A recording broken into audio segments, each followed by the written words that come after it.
Nous parlons aussi cinéma dans ce journal. Robert Coudray, connu comme le poète ferrailleur de Lisieux, tourne son second long métrage. L'artiste a créé son musée dans cette petite commune du Morbihan avec ses sculptures animées et ses maisons biscornues. Mais il a aussi parmi ses nombreux talents une formation en cinéma.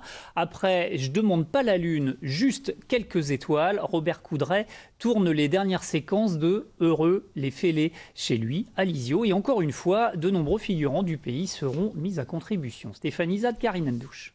Les drapeaux font le haut. Ici, on voit là et ça se joue par là. On le voit, regarde là, ça.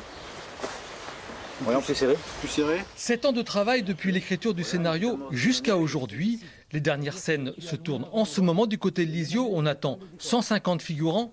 Robert Coudray met la dernière touche à son deuxième long métrage, Heureux les fêlés, et le film se fabrique entièrement sur place. Tous les gens sont du coin. C'est un parti pris, j'appelle ça du cinéma buissonnier, moi.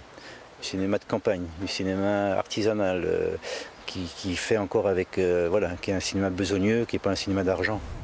Tous les décors ont été également réalisés par Robert pour les besoins du film. Il a fallu 1 an pour les fabriquer.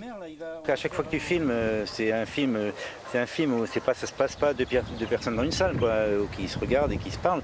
Il y a des décors, il y a des machines, il y a des avions, il y a un moulin à vent, il y a un manège, il y a ça, il y a plein de choses à découvrir dedans. Et les décors, c'est presque 1 an de travail sur les décors, sur le film. Donc en même temps que je fabriquais les décors, après on filme, après on fait les décors, après on filme, et puis ça marche comme ça.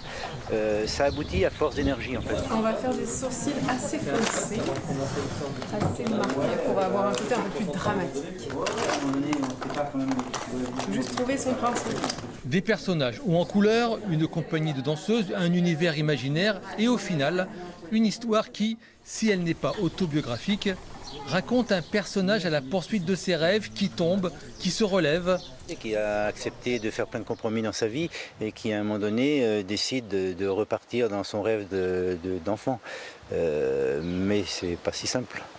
Pas si simple, donc il va y aller, il va capoter, il va renoncer, il va repartir et à un moment donné, est-ce qu'il va aboutir, ça on verra. 25-3, hein. Et pour le découvrir, il va falloir patienter. Le film Heureux les fêlés devrait sortir sur les écrans à l'automne 2021.